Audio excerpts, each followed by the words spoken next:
Soy zapatista del estado de Morelos, porque proclamo el plan de Ayala y de San Luis. Bienvenidas, bienvenidos a esta actividad de la Fundación Vivian Trías y del conversatorio América Avia Yala. Simplemente yo les voy a dar la bienvenida, voy a decir quiénes nos acompañan hoy como panelistas y luego daré la palabra al moderador, Eduardo Espino. Bueno, tendremos en el panel a dos integrantes del conversatorio América Avia Yala, que son Eduardo Espino y Rubén Bello. Perdón, que son ambos artistas plásticos y docentes y ambos miembros fundadores del conversatorio América Avia Yala. Eduardo Espino además es integrante de esta fundación. Nuestros panelistas de hoy son Martín Delgado Cultelli, que es egresado de experto en pueblos indígenas, derechos humanos y cooperación internacional de la UC3M, estudiante avanzado de la licenciatura en Ciencias Antropológicas de la UDELAR, miembro de la CONACHA y de la comunidad Danam Bedetá, y es integrante también del conversatorio Avia Yala. Por Zoom vamos a tener a nuestro invitado Raúl Romero, mexicano licenciado en Sociología, docente de la UNAM, columnista de La Jornada e integrante del colectivo Llegó la Hora de los Pueblos. Es coordinador del libro Resistencias Locales, Utopías Globales de 2015. Sus líneas de investigación son anticapitalismo, movimientos sociales y resistencias socioambientales, procesos emancipatorios, autonomías y economías criminales.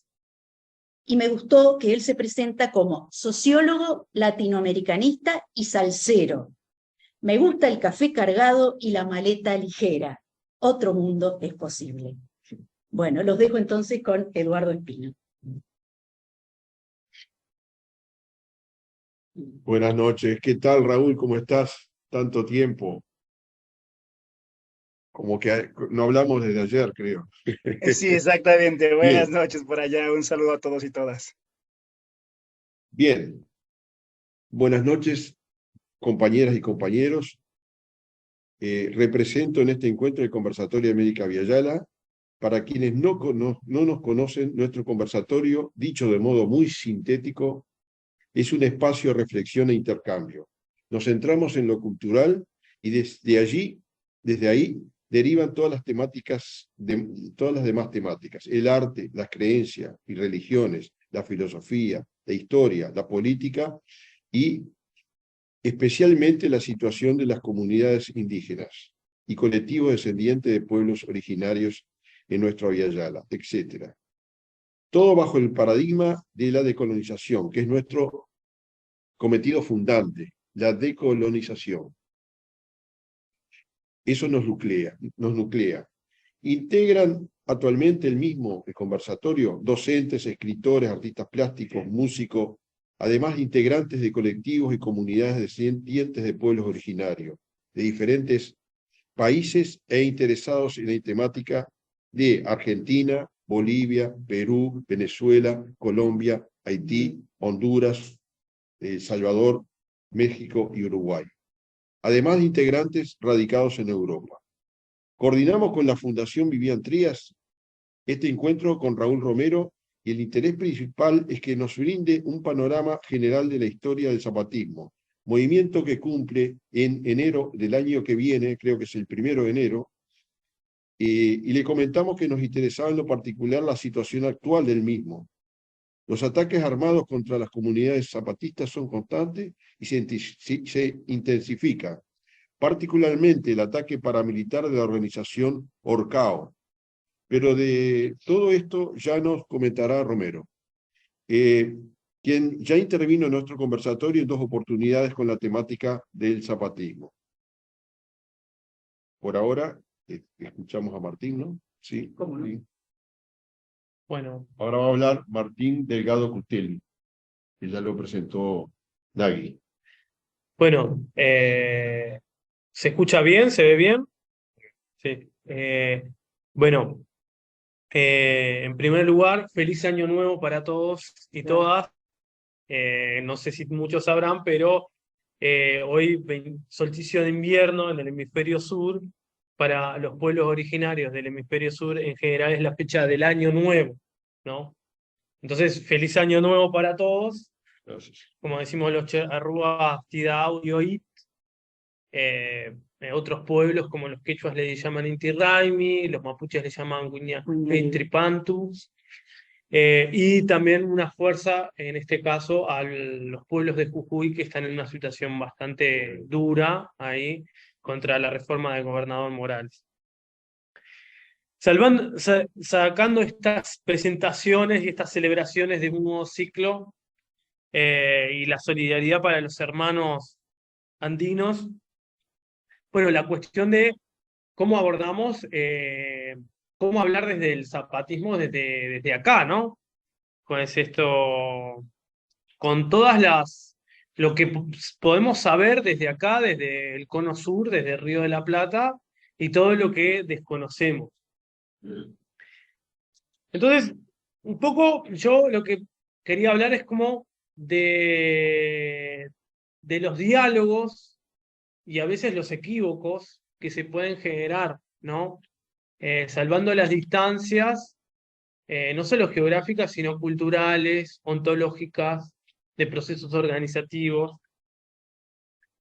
Bueno, como muchos de ustedes sabrán, el zapatismo tuvo una gran trascendencia ya desde en su momento, desde los 90, en lo que es la izquierda uruguaya, ¿no? O sea, especialmente porque fue uno de los primeros hechos que significó que se podía poner un alto a la avanzada neoliberal, ¿no? Recordemos, año 94, o sea, había caído el muro de Berlín, se había decretado, Fukuyama decretó el fin de la historia, y hubo una crisis existencial de la izquierda, muy fuerte fue para la izquierda uruguaya, ¿no? Recordemos también, año 94 también es el año de la crisis del Partido Comunista de Uruguay, ¿no? Que había pasado de ser desde el sector de izquierda más votado en el año 89 a tener una desbandada y una crisis gigantesca a mediados de los 90, ¿no? En el año 94, por ejemplo, fue la famosa matanza del filtro acá en Uruguay, y la mayoría de las personas dicen, ¿no? O sea, algunas personas de aquella época, que la gente que militaba en lo del filtro, especialmente las juventudes, tenían de inspiración, por un lado, a la izquierda radical vasca, y por otro lado, el zapatismo. Y era como esa en ese momento de los 90, como lo que inspiraba a la juventud que se estaba formando en ese momento. Ya no existía la Unión Soviética, Cuba estaba en el periodo especial, ¿no? Entonces era la izquierda radical vasca y el zapatismo. Hasta el día de hoy hay un gran sector importante de la izquierda uruguaya que reivindica el zapatismo, algunos dentro del Frente Amplio, otros fuera del Frente Amplio. Se puede ver mucha gente que tiene remeras, ¿no? Las clásicas remeras ahí con su comandante Galeano y la frase tierra y libertad. Pero ahora, el zapatismo también no solo significó poner un freno a la avanzada neoliberal, sino que puso en manifiesto la emergencia de un sujeto que la izquierda en general nunca lo había tenido en cuenta, que era el sujeto indígena, ¿no? Si bien en México, por ejemplo, hay una tradición muy larga de concebir a los pueblos originarios como un sujeto revolucionario en sí, por ejemplo, los hermanos Flores Magón, ya a principios del siglo XX hablaban, ¿no?, de los pueblos originarios como sujeto de cambio. Bueno, el mismo Emiliano Zapata durante la Revolución.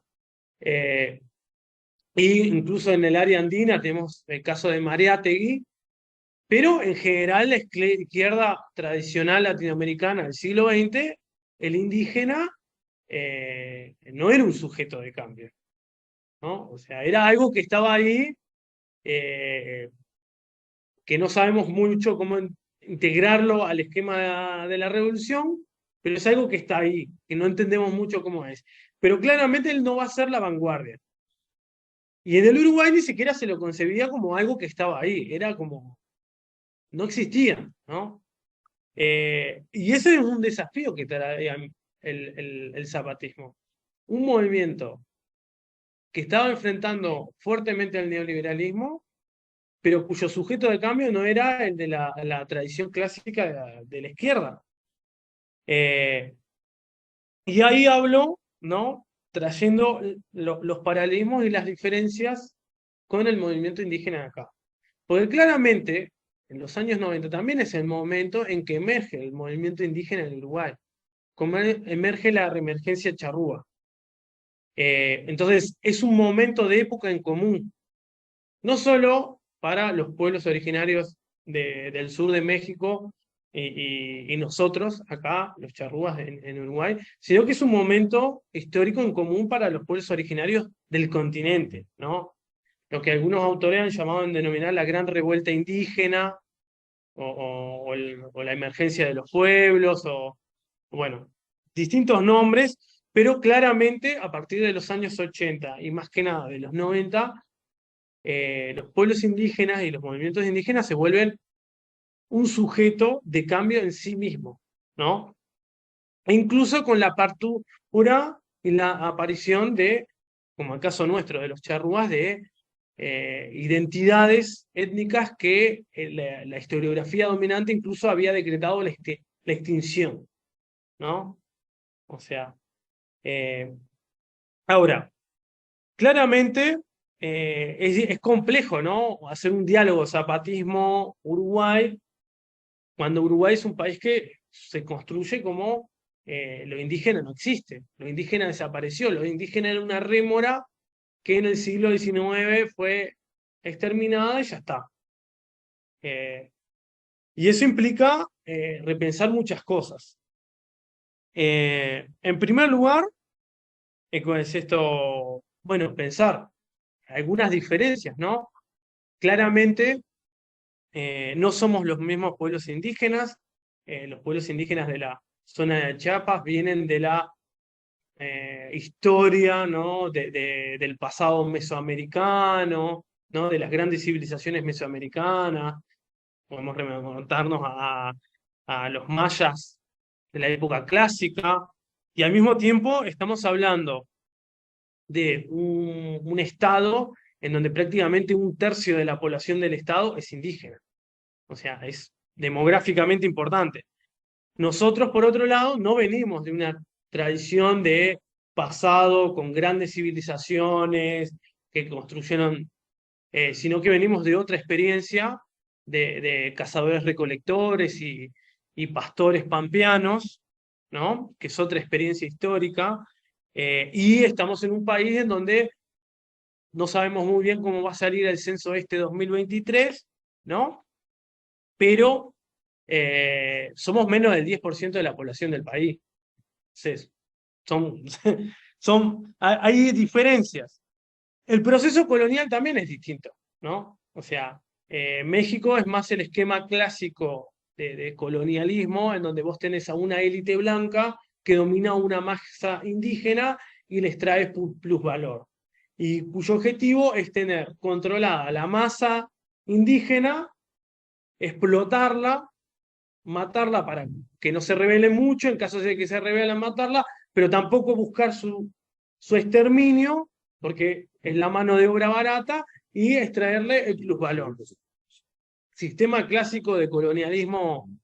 Ahora, en Uruguay es otra cosa. En Uruguay, o sea, el mismo sistema colonial buscó el exterminio radical de la población indígena y sustituirla con población blanca para que los mismos blancos exploten la tierra y, bueno, y entre la misma población blanca se autoexploten, pero donde no existe ni siquiera como sujeto a explotación, sino que es como sujeto que debe desaparecer, ¿no? Lo que se ha denominado el colonialismo de poblamiento, colonialismo de colonos, ¿no? Más al estilo norteamericano, ¿no? O sea, donde el destino manifiesto de la sociedad blanca que necesariamente para desarrollarse tiene que destruir al mundo indígena. Los estados también tienen una diferencia, ¿no? O sea, en general el estado uruguayo, a pesar de que hoy en día está cambiando un poco, especialmente con el tema del crimen organizado y los vínculos entre crimen organizado e institucionalidad estatal que se dan últimamente en el Uruguay, pero en general Uruguay es un país que tiene una cierta institucionalidad, es muy legalista, e incluso es como esto, por ejemplo, la derecha uruguaya para hacer una reforma neoliberal utiliza una ley, la LUC, ¿no? En cambio, muchas veces en México está esta cuestión de que una cosa es lo que dice la ley y otra cosa es la gobernabilidad real, que no tiene nada que ver con la ley. Funciona, ¿no? Como muchas veces como en dos niveles, ¿no? Entonces hay diferencias, claramente no es lo mismo, o sea, no se puede extrapolar así como así, ni se puede esperar que nosotros seamos igual que los zapatistas o replicar un modelo tal cual, pero sí me parece interesante pensar dos cosas para y ya ir cerrando y dar pie al compañero de México, que es principalmente repensar el rol del sujeto de cambio y el rol de los pueblos indígenas en los procesos de cambio. Después, la evidencia de las continuidades coloniales, ¿no? La evidencia de la compleja relación de la sociedad nacional con los pueblos indígenas y el Estado con los pueblos indígenas, que atrás sigue manteniendo una lógica colonial. Negar la presencia indígena del Uruguay es remitirse a esta tradición del colonialismo de colonos. El ataque a las comunidades zapatistas remite a ciertas lógicas coloniales de la propia sociedad mexicana. El enfrentar en el liberalismo y también en formas que los progresismos no han abordado, ¿no? Para enfrentar o claudicaciones, alguno dirá también que hicieron algunos progresismos, en esta cuestión, por ejemplo, el tema de la inversión extranjera directa, las empresas multinacionales, el conflicto con las empresas multinacionales, ¿no?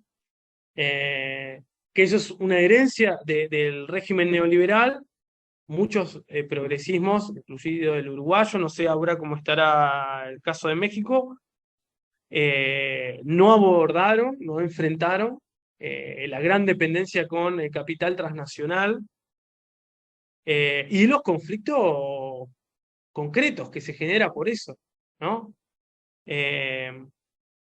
Las narrativas desarrollistas en función de empresas transnacionales, ¿no? Por ejemplo, en el tema de la autonomía, el Estado, en general la mayoría de los estados rechaza ciertas autonomías populares o autonomías indígenas, sin embargo, sí acepta las autonomías del capital. Porque, por ejemplo, tanto en Uruguay como en gran parte del continente está el sistema de las zonas francas, que son de facto autonomías que hace el Estado, donde genera una región autónoma, donde se repliega el Estado, donde no hay impuestos, no hay cobro de impuestos, no hay regulaciones, para permitirle a las empresas. Entonces, ahí el problema de la autonomía para el Estado, en realidad es la autonomía de los sujetos populares e indígenas, no la autonomía per se, porque en realidad el neoliberalismo permite autonomías, solo que de las empresas transnacionales. Y ahí la cuestión lo otro, buscar un régimen que con esto beneficie a la generación de autopoder popular, ¿no? De las propias comunidades, ¿no? Y bueno, para ya no hacerme tan largo, capaz que hablé mucho, la invitación es esto, ¿no? También, como que el repensar el zapatismo, ¿no? Y los vínculos con sus diferencias claramente, pero los vínculos con el acá también es una invitación a reindigenizar y re-latinoamericanizar la izquierda uruguaya, ¿no? Y re-latinoamericanizarla, pero también desde el sujeto indígena, que es algo que a veces cuesta y que yo creo que esa es una de las potencialidades que tiene el repensar los diálogos con el zapatismo.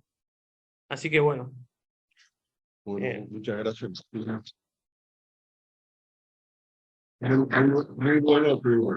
Muy bueno tu comentario, enriquecedor. Vamos a darle previamente, antes de a Raúl, a Rubén Vega, que del conversatorio. Brevemente. Hola Raúl, ¿cómo estás? ¿Qué tal, gente? ¿Cómo andan? Bueno, lo mío va a ser breve porque quería solamente abordar un tema que está relacionado obviamente con el zapatismo, que, como dice Raúl, otra organización social es posible, otro sistema político es posible. El zapatismo, por un lado, lo ha recontrademostrado, y también el sistema organizativo que Raúl Romero, lo hemos conversado también cuando él ha participado, del sistema de comunas que está desarrollando el poder popular en la República Bolivariana de Venezuela. Son dos organizaciones que son totalmente horizontales y van, digamos que por la tangente de lo que es el republicanismo que nosotros, veo acá exiliados republicanos de Uruguay, todo mi respeto, pero fue una época. La trampa está tan arraigada en el sistema educativo que en el 2006 yo estuve por primera vez en México, recorrimos todo lo que fue Yucatán y llegamos hasta Mérida, bueno, todo por ahí, los pueblitos, y me hablaban de que eran descendientes de Maya. No son descendientes de Maya, son mayas. Son realmente mayas. Acá no hay ascendencia, descendencia charrúa. Hay gente que sigue siendo charrúa. ¿Cómo es eso de la ascendencia y la descendencia? Entonces el cuento, lo mismo pasa en lo que es el sistema de organización política. Siempre nos han puesto a pelear por un salario mínimo digno, cuando el problema real es que no hay límites para los salarios altos.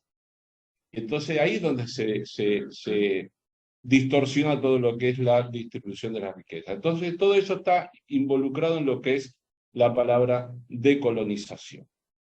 ¿Tá? Con la colonización comenzó todo este problema del sistema capitalista, el sistema de racismo, porque no es solamente los indígenas los que sufrieron genocidio acá, también los negros, la raza negra, los compañeros negros fueron, dicen, no, vos sos descendiente de esclavos, no, los compañeros negros son descendientes de personas que fueron esclavizadas. O sea, hay que decir las cosas como son. Los sistemas educativos no funcionan. Lo único que quiero decir es que el tema de la decolonización tiene que ser primeramente asimilado individualmente. Cada uno tiene que entender hasta que se llegue a un sentipensamiento, como se dice, y se entienda todo conceptualmente, no por palabras, para luego que sea un tema decolonizador, más allá de incluso de las izquierdas y las derechas que nos han querido imponer, ya como sistema de organización política, y eso era lo único que quería para dejar el paso al compañero Raúl Romero. Gracias, Raúl. Un abrazo, Raúl. Hola, querido Raúl. Adelante, en vista nomás. Muchísimas gracias, querido Eduardo, querido Rubén, estimado Martín, ha sido un gusto escucharte, compañeros, compañeras de la Fundación Vivian Trías, todos los que están por acá, un gusto poder saludarlos por Zoom, esperemos ya que haya otro momento en el que podamos saludarnos de mano directamente y poder conversar. Me ha parecido estupendo como Martín ha dado estas primeras reflexiones para ponernos un poco en contexto y empezar a dialogar. Yo tengo acá una serie de imágenes que quiero compartirles un poco para ir haciendo más dinámica la exposición, pero también irles compartiendo algunos datos, algunos elementos clave. Lo primero sí es coincidir con los compañeros y compañeras, con Martín, pensar en el EZLN en 1994, declarando la guerra al Estado mexicano, en un momento en el que se contaba la narrativa del fin de la historia, ¿no? Es decir, Fukuyama hablando del fin de la historia, y los zapatistas hablando del otro mundo es posible, ¿no? La confrontación de dos diagnósticos de mundo completamente distintas que, como bien justo contaban, permite o nos permite hablar de un momento de resurgimiento del sentido utópico del horizonte de vida de las propias izquierdas, ¿no?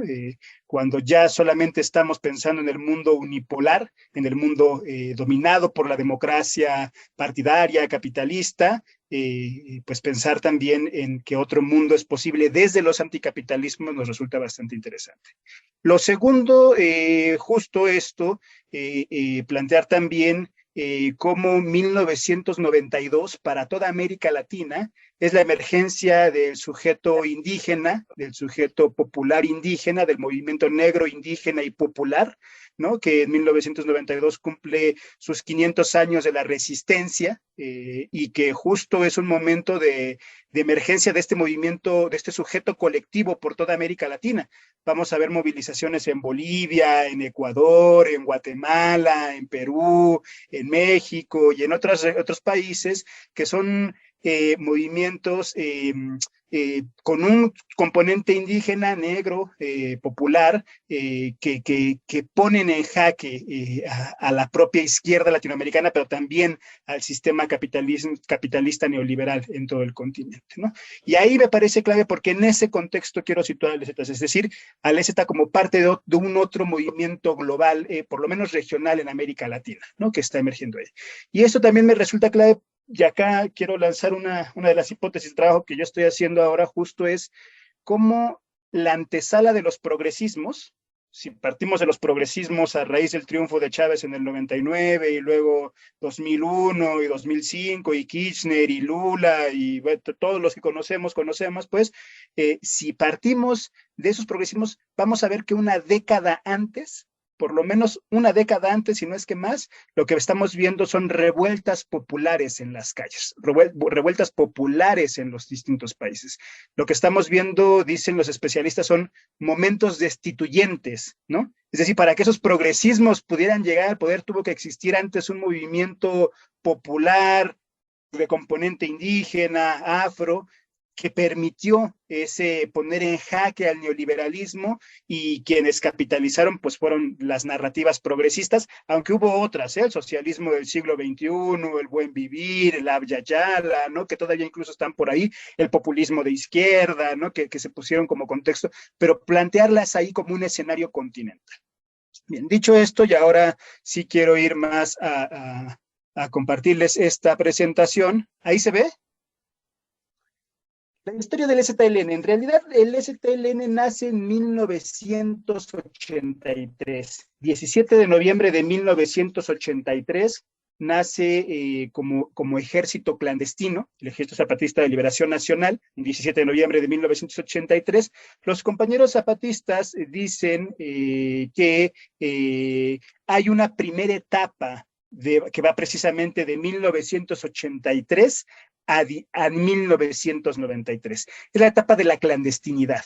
Es la etapa donde llega, y acá les va a resultar bastante sintomático, de un grupo principalmente de profesores universitarios, profesoras universitarias, llega con toda una ideología de tipo marxista, guevarista, leninista, influenciados por todos los procesos de liberación nacional en América Latina, con Cuba en la sangre, con Nicaragua, con El Salvador, viviéndolos, y llegan a Chiapas justo a intentar construir un ejército de liberación nacional, zapatista, con este toque vanguardista, ¿no? Del hacer la vanguardia revolucionaria. Y lo que se encuentra este grupo se encuentra con pueblos originarios de raíz maya, pueblos celtales, otziles, tojolabales, mames, soques, choles, que están en la región, que tienen un largo historial de resistencia, de defensa de sus territorios, pero que no están tan impregnados directamente con toda la ideología y con la práctica marxista, ¿no? Algunos de ellos sí tendrán una práctica principalmente maoísta, cooperativista, tendrán una influencia incluso más del tipo de la teología de la liberación, por el trabajo que se ha hecho ahí desde las iglesias críticas en la región, pero no tan cercana propiamente al guevarismo o al leninismo como llegaron estos compañeros. Entonces, los compañeros lo que nos dicen es que la primera etapa, esta del 17 de 1983, lo primero que viven es una fase de supervivencia. Es una fase en la que estos 5 personas que llegan, 4 hombres, una mujer, llegan y dice el subcomandante Marcos, dicen, llegamos, nos desarmaron y nos volvieron a armar, pero ahora nos volvieron a armar con los aprendizajes de los pueblos originarios. Pienso mucho en este momento en lo que le sucedería al Che en Bolivia unas décadas atrás, donde precisamente llega a territorios con pueblos indígenas, bueno, y además de las traiciones y además de los conflictos allá, el no poder desarrollarse, el no poder comunicarse con los pueblos indígenas, el no entender las formas culturales distintas, el llegar con un lenguaje que es distinto, no solo en tanto la Castilla y las lenguas originarias, sino en tanto el marxismo como un lenguaje de otro mundo que no les habla precisamente, no interpela directamente a los pueblos originarios, ¿no? Y que los pueblos originarios, en el caso de Chiapas, sí están en la defensa de los territorios, sí están en el cooperativismo del café, sí están, pero que lo que tienen que hacer este grupo que llega es aprender la lengua, aprender los modos, aprender la cultura y aprender ahí que también existía otra forma de resistencia al colonialismo, que ante todo es un colonialismo del sistema capitalista, ¿no? Y es aquí una lectura interesante que converge completamente con los planteamientos como los de Immanuel Wallenstein u otros autores, que justo lo que nos dicen es la historia del capitalismo, es la historia de los procesos de colonización en América Latina, de los procesos de colonización en África, y entonces cuando hablamos de decolonialidad, es incompleto si no hablamos de decolonialidad y al mismo tiempo no hablamos de anticapitalismo, ¿no? Es decir, que lo que coloniza no solo es el mundo occidental colonizando al mundo bárbaro, al mundo incivilizado, sino que lo que coloniza son territorios despojando y generando procesos de acumulación originaria para la generación de riquezas y para el sostenimiento de los imperios. Lo que nos dicen los compañeros, las compañeras en esta etapa es que cuando llegan a estos territorios, ellos se ven, dicen, nos desarmaron, nos volvieron a armar, y cuando nos volvieron a armar nos impregnaron los saberes de los pueblos, sus lenguas, sus tradiciones, sus costumbres, sus cosmovisiones. Y acá vemos un proceso de encuentro de mundos. Aquí sí es un encuentro de mundos. No solo significa que este grupo de 5 guerrilleros que llegaban y que querían ser vanguardia revolucionaria se ven completamente modificados y aprenden los procesos de los pueblos, sino que también los pueblos aprenden el proceso de este grupo revolucionario que estaba llegando a la región y se abre y los logra incluir, y entonces es un encuentro de dos mundos, por así llamarlo, que genera este proceso. A ese encuentro de los 2 mundos también podríamos sumar, les decía, el de la teología de la liberación, que también tenía un trabajo muy importante en la zona, que tenía un espíritu crítico, que había trabajado durante varias décadas con los pueblos originarios y que estaba construyendo.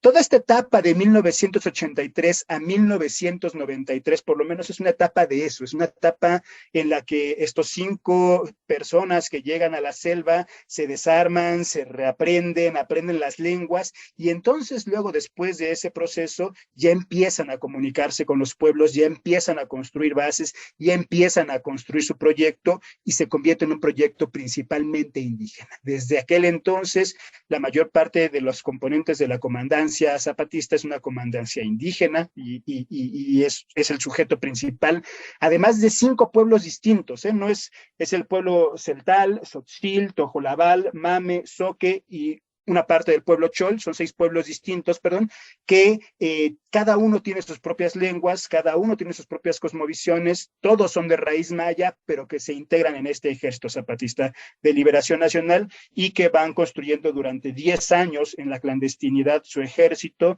y que van viviendo un proceso de crecimiento explosivo, ¿no? De acumulación de fuerzas, le llamaban en otros tiempos, ¿no? Hacia 1992 ocurre esto que les decíamos ya, los 500 años de la resistencia negra, indígena y popular, pero ocurre también en particular en México una reforma agraria que echa atrás todos los triunfos de la revolución de 1910, del primer zapatismo precisamente, ¿no? Que era una reforma que tenía el reparto agrario, la distribución de tierras. La reforma neoliberal, la contrarreforma neoliberal que se echó a andar por el gobierno de Salinas de Gortari, privatiza la tierra, privatiza los ejidos y comienza a desmantelar la propiedad comunitaria. Y también en ese entonces el gobierno de Salinas de Gortari echa a andar el Tratado de Libre Comercio, este plan de integración neoliberal norteamericana con Canadá y Estados Unidos, donde efectivamente se busca privatizar no solo la tierra, sino también los recursos naturales. Es el momento del auge de todo este neodesarrollismo extractivo, de la privatización de las tierras, de la privatización del agua, del empuje directo a la minería, de la gran expansión de cultivo de soya, de la agroindustria, de los monocultivos. O sea, esto es un proceso que viene de los años 80, 90 con un gran momento y que hoy ya vemos directamente sus consecuencias. En 1992, los compañeros zapatistas, las compañeras zapatistas, deciden que no aguantan más y que es momento de ir a la guerra. Y mediante una consulta, mediante una votación, pueblo por pueblo, deciden las comunidades zapatistas que es momento de ir a la guerra y se fijan una fecha hacia 1994, ¿no? Es otro elemento importante, no es la comandancia zapatista diciendo vamos a la guerra, sino es una guerra votada por las propias bases. Ya desde ahí vemos articulaciones comunitarias de base, de poder popular, votando cuándo es el momento de ir a la guerra, y en este momento, por lo que les cuento, es un momento de crisis grave para todos estos territorios. Y así, hacia el 1 de 1994, los compañeros y compañeras del ZLN pues deciden ir a la guerra y deciden escoger el 1 de 1994 porque es la fecha en la que entraba en vigor el Tratado de Libre Comercio, ¿no? Momento en el que se consolidaba la integración neoliberal norteamericana. En 1993 hay un momento clave que nuestras compañeras hoy feministas y de las luchas de mujeres nos insisten en reconocer y que adoptemos como un momento clave de la lucha, y es que el ZLN, las mujeres zapatistas, publican y echan a andar dentro del ZLN una ley revolucionaria de mujeres. Ellas dicen que, y los propios dirigentes zapatistas en el momento lo reconocen, que es una revuelta dentro de la propia revuelta, ¿no? Las mujeres zapatistas crean una ley con 10 puntos, luego se las puedo compartir en otro momento, donde prácticamente dicen que las mujeres tienen todos los derechos para participar en puestos de mando, para participar de la organización, para participar de las decisiones políticas, y así efectivamente el 1 de enero del 94 una parte mayoritaria de la comandancia indígena son comandantas mujeres, ¿no? Son comandantes las que están dirigiendo principalmente el ejército zapatista, pero también serán mujeres las que estarán en el trabajo de base. Ya después esto se profundizará y en los últimos años sí ya vemos una notable mayoría de mujeres dirigiendo los gobiernos comunitarios, los gobiernos locales y también el proceso del ejército. Un segundo momento, todo esto fue un primer momento, del 83 al 94. Un segundo momento va del 1 de enero del 94 al 12 de enero del 94, ¿no? La guerra estalla el 1 de enero del 94 y dura 12 días. Es una guerra breve, es una guerra de 12 días, pero es una guerra atroz. Es una guerra en la que si bien el Ejército Zapatista de Liberación Nacional cuenta con más de 15,000 efectivos movilizados y se dicen que otros 25 más listos para movilizarse, es decir, cerca de 40,000 efectivos milicianos listos para establecer la guerra, también es una guerra en la que el Estado mexicano responde con todo su poder de fuego, aviones lanzando bombas, helicópteros, tanques, ¿no? Estados Unidos muy preocupado y también financiando y movilizando sus fuerzas o apoyos para el Estado mexicano, y es un momento en el que emerge un momento de guerra muy atroz, de gran confrontación, pero es un momento también en el que comienza a emerger el gran aliado del movimiento zapatista, que es la sociedad civil nacional e internacional. En tan solo 12 días se logró construir una movilización en todo el mundo que decía alto a la guerra en Chiapas y que decía estamos de acuerdo con las demandas de los zapatistas, estamos de acuerdo con las exigencias de los pueblos indígenas, pero no estamos de acuerdo con que sea la vía armada por la que hagan su lucha política, ¿no? Y esta exigencia le dicen, estas movilizaciones, el 12 de enero ocurre en la Ciudad de México, una movilización de más de 2 millones de personas, donde le piden un cese al fuego al gobierno federal y le piden al zapatismo entrar a procesos de negociación para buscar por la vía política una solución pacífica al conflicto.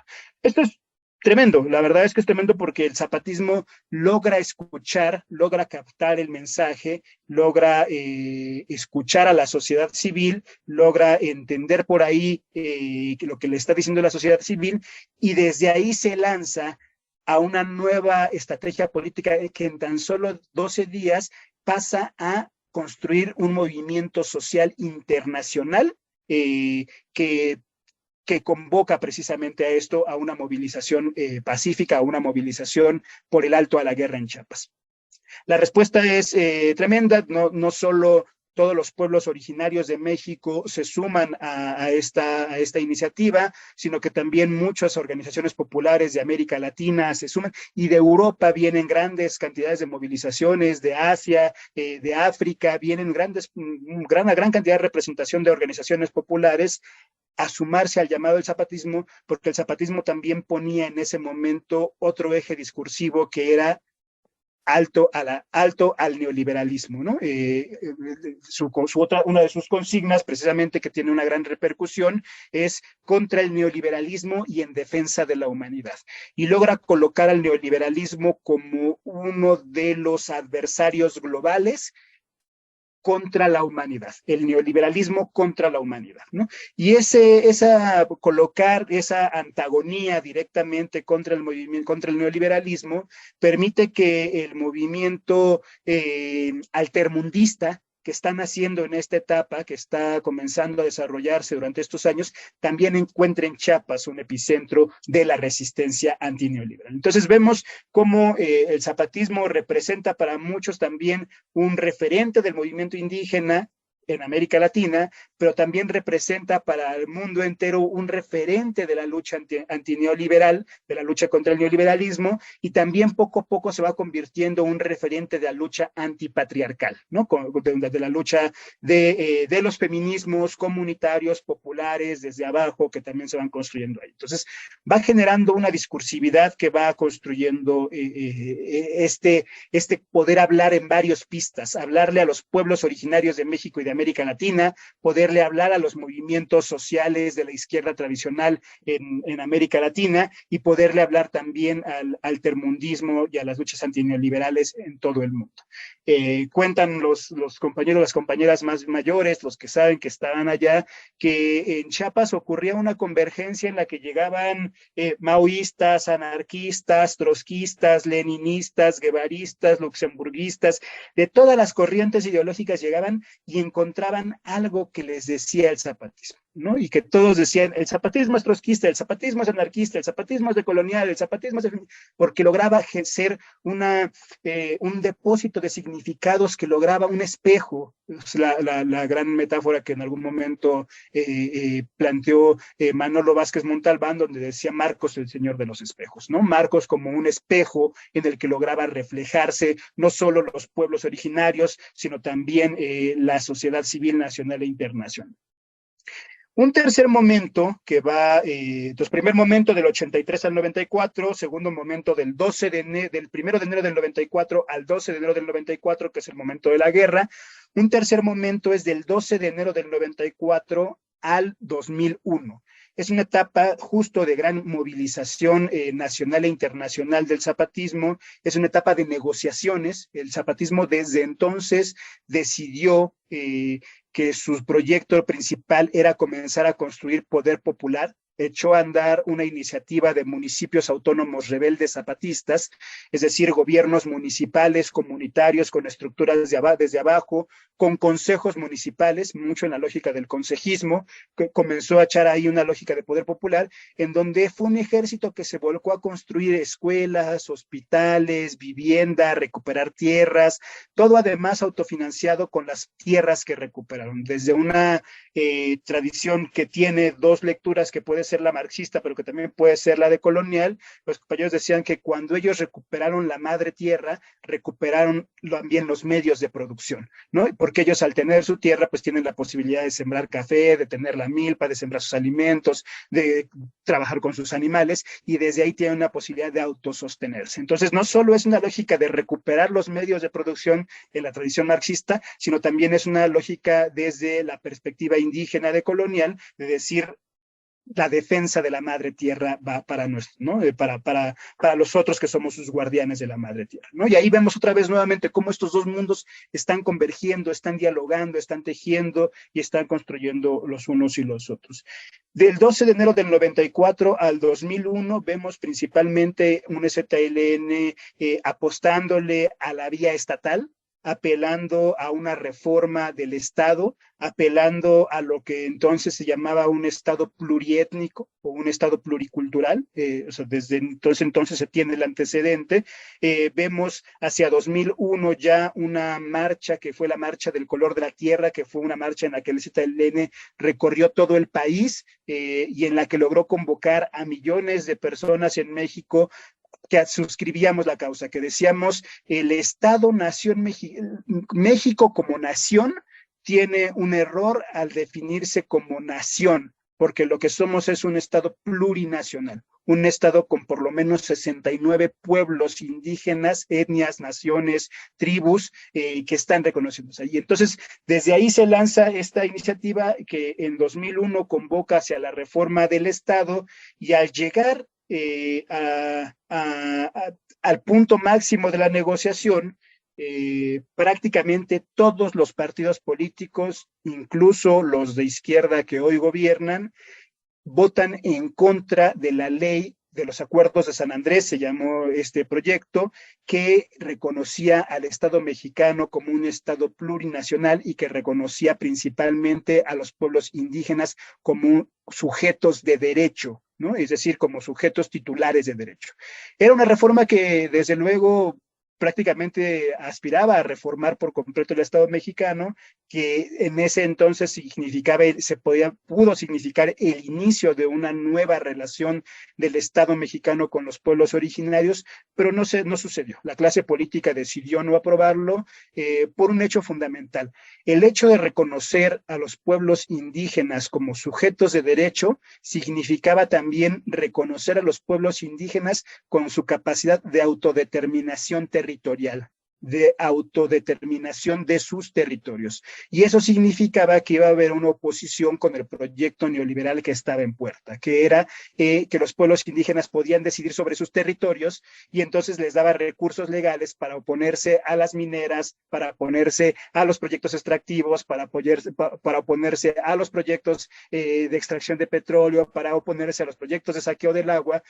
Y entonces el proyecto neoliberal necesitaba que los pueblos indígenas tuvieran la menos capacidad o los menos derechos para echar a andar ese proyecto de despojo. Es decir, la autodeterminación de los territorios por parte de los pueblos originarios, como parte de una negativa que desde el neodesarrollismo neoliberal transnacional, pero también nacional, es una de las constantes en los últimos años.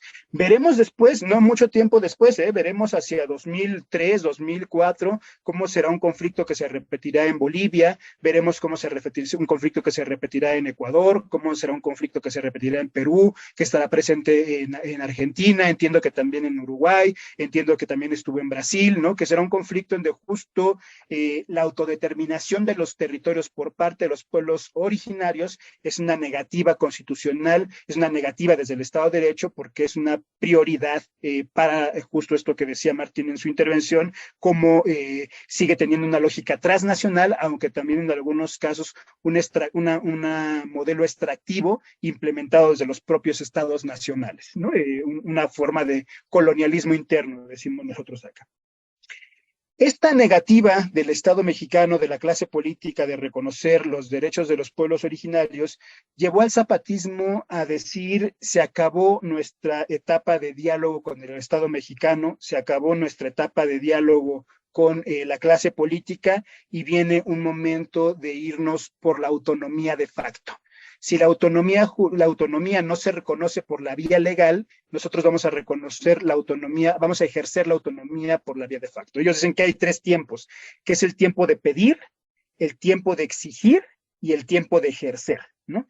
El tiempo de pedir, pues el tiempo histórico en el que ellos han estado pidiendo sus tierras. El tiempo de exigir, ellos dicen, es el tiempo de la guerra, en el que se lanzaron a la guerra para exigir el reconocimiento de sus derechos y de sus territorios, y ante la negativa del Estado mexicano, ellos se lanzaron al momento de ejercer, ¿no? Es decir, hacer por la vía de facto, implementar su proyecto autonómico. Esto es muy interesante porque nos permite entender cómo el zapatismo no nace directamente con la bandera de la autonomía de facto, con la bandera de la autonomía anticapitalista como de un momento dado. No es su proyecto, digamos, de original, sino es una forma en que va adaptándose ante las puertas que se cierran desde la clase política y del Estado.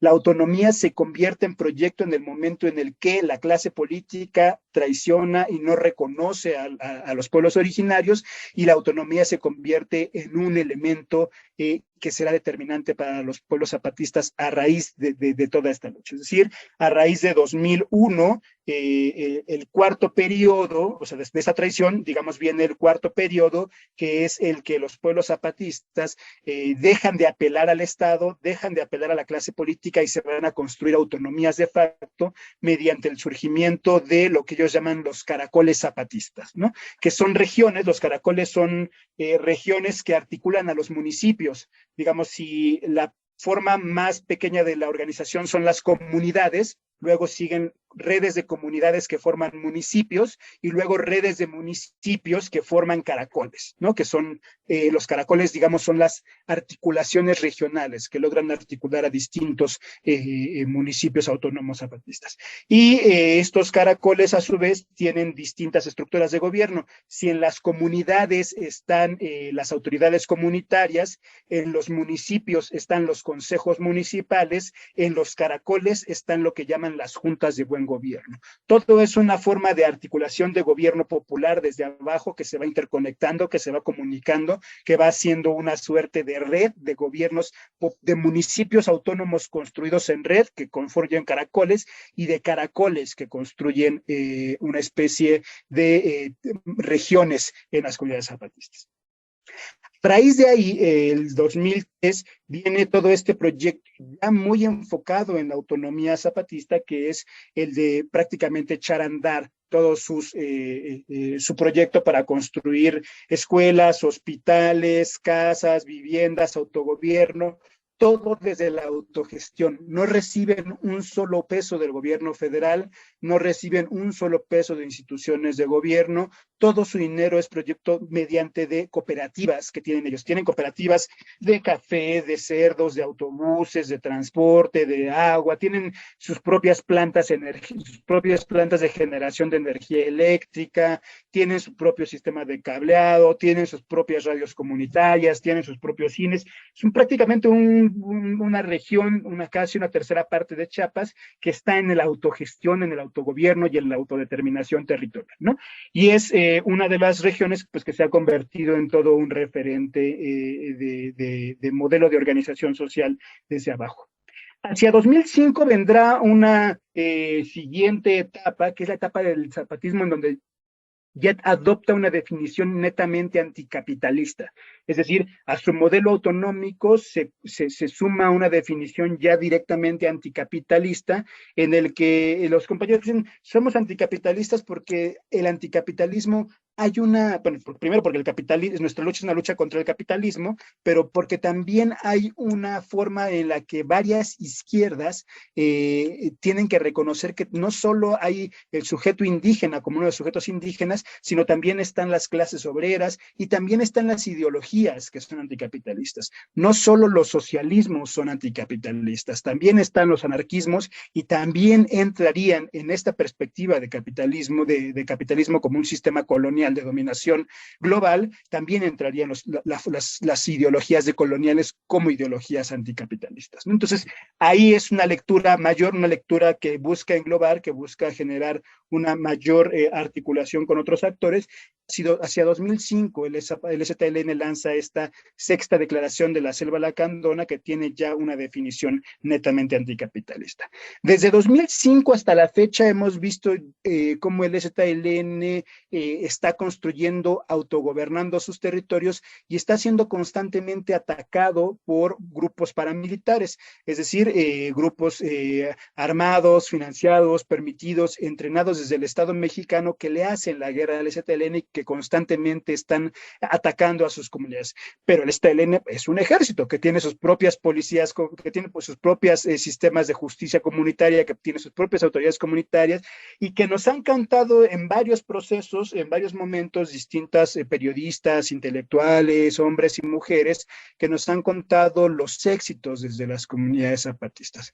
En particular nos han contado tres, que son los que siempre constantemente recurrimos. Uno es su sistema de justicia. Tienen un sistema de justicia, de seguridad y justicia no punitivo, basado en la reeducación, basado en la conciliación y basado en la resolución de conflictos, ¿no?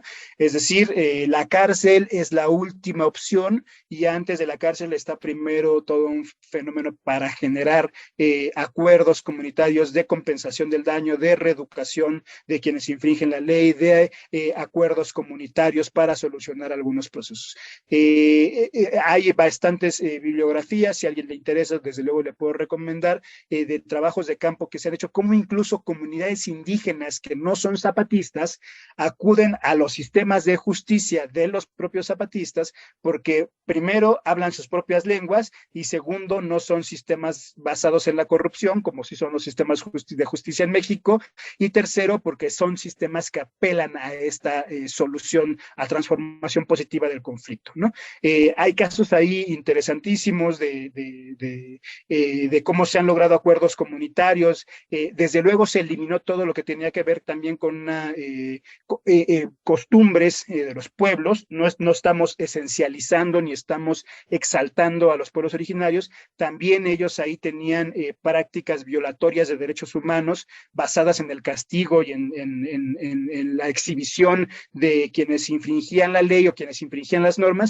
Todo este tipo de prácticas han sido completamente abolidas dentro del territorio zapatista, es decir, que el castigo, la tortura, a veces la lesión de la dignidad y del cuerpo y los derechos humanos de las personas están completamente fuera de la lógica de la justicia zapatista y es más una lógica, un mecanismo que apuesta a la verdad, a la justicia y al acuerdo directamente, ¿no? Entonces vemos ahí cómo incluso otras comunidades llegan ahí y cómo incluso gobiernos institucionales han reconocido esta lógica del acuerdo de los zapatistas. Otra práctica que los zapatistas han insistido mucho y que han trabajado bastante tiene que ver con sus modelos educativos. Han logrado implementar prácticamente escuelas primarias, secundarias y preparatorias en la mayor parte de sus territorios, todas también autónomas, todas autosostenidas con sus propios recursos, en donde desde la asamblea se decide cuáles son los contenidos temáticos que se imparten en sus escuelas, ¿no? Tienen un problema que son escuelas que no son reconocidas por el Estado, entonces por lo tanto no se expiden títulos oficiales, pero digamos que los saberes que se imprimen en esas escuelas, que se imparten en esas escuelas, son saberes que sirven para reforzar primero las cosas, los saberes requeridos por todos y todas, pero también los saberes de sus pueblos, de sus tradiciones, una educación rebelde que forma una conciencia rebelde, por así decirlo. Hay algunos trabajos que ya han hecho ellos y ellas, los zapatistas. En 2013 hicieron una cosa que se llamó la Escuelita Zapatista, donde permitieron que cerca de 40,000 personas de todo el mundo fuéramos a vivir durante algunos días a las comunidades zapatistas en distintos periodos. Se realizó por lo menos en 4 años, en 2 años, en 4 fechas distintas, y fuimos a vivir a comunidades zapatistas en los que vivimos con ellos y vivimos directamente cómo fue su proceso de construcción de autonomía. Y ahí vimos, justo me tocó estar en alguna experiencia de decisión de asamblea, de formación de promotores de educación, donde decían, bueno, en el tema de las matemáticas, pues no podemos opinar mucho, porque las matemáticas son un saber riguroso, que se construye, tal. En el tema de la lectoescritura, pues no podemos tampoco opinar mucho, porque hay saberes que se están así, que se tienen que dar así. En el tema de la salud sexual, bueno, pues también se tiene que impartir de esta forma. En el tema de la historia sí podemos modificar. En el tema de la historia, generalmente se cuenta la historia de los de arriba, la historia dominante, la historia de las élites. Entonces, aquí vamos a invertir un proceso en donde vamos a generar la historia de los pueblos y la historia desde abajo. En la clase de civismo generalmente se apuesta en las estructuras oficiales a la formación de ciudadanos. Acá vamos a apostar a la formación de comunidades políticas, en fin, toda una lectura de aprendizaje, una formación académica en sus propias escuelas, que tiene que ver también con fomentar esta conciencia y este saber crítico y este saber rebelde, ¿no? Sus territorios, los territorios que recuperaron, también tienen los nombres de sus figuras. Está el propio Eduardo Galeano contaba alguna vez cómo él llegó en el 95 a la comunidad Salvador Allende, que estaba enclavada en territorio zapatista, ¿no? Y puede uno llegar a, de hecho, justo una de las comunidades que están atacando ahora es la comunidad de Moisés y Gandhi, ¿no? Precisamente son referentes intelectuales, referentes ideológicos de todos estos pueblos. Desde luego está la comunidad Emiliano Zapata, la comunidad Francisco Villa, la comunidad Ángela Davis, está la comunidad Comandanta Ramona, está la comunidad, desde luego, de la Comandanta Ramona, que fue uno de sus referentes, de sus líderes indígenas principales del EZLN, ¿no? Y hacia 2021, el EZLN comenzó a lanzar ya otro momento que le llaman la Declaración por la Vida, donde está hablando ya más de un internacionalismo de los pueblos, ¿no? Donde está hablando de la necesidad, el diagnóstico que coincide con muchos otros y otras, es que lo que estamos viviendo como sistema, ya no solo como neoliberalismo, sino como capitalismo, en su conjunto, es un sistema que pone en jaque a la vida humana y no humana a través de su ecocidio y a través del colapso al que está llevando a las sociedades. Y que lo que necesitamos es articular sistemas de vida, organizaciones populares que estén construyendo ya mundos distintos. Es un llamado interesante, se llama la Declaración por la Vida, también quien esté interesado se las mando. Fue una iniciativa que les ayudó para empezar, van a hacer un recorrido por todo el mundo. El año pasado recorrieron solo Europa, cerca de 200 compañeros y compañeras zapatistas fueron a recorrer toda Europa para encontrarse con organizaciones populares. El proyecto es que vayan después a África, América Latina y a Asia también, ¿no? Para que se vayan encontrando con otras organizaciones que están en esta idea de construir mundos distintos, de construir proyectos civilizatorios alternativos, proyectos antipatriarcales, antirracistas, anticoloniales, ¿no? Que estén también en acorde con las comunidades, con un principio de sostenimiento de la vida distinto.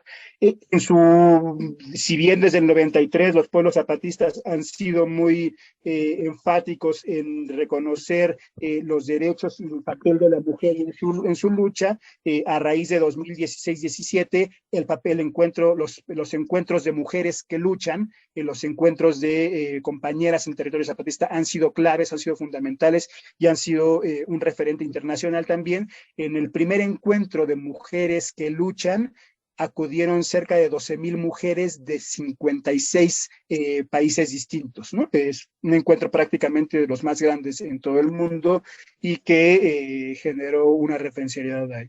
El relevo generacional, las infancias, es otro tema clave para el zapatismo. Las autoridades comunitarias de hoy son jóvenes, jóvenes de 18, 19 años que ya nacieron en el proyecto de cambio, ¿no? Es un cambio material y un cambio cultural y un cambio civilizatorio, ¿no?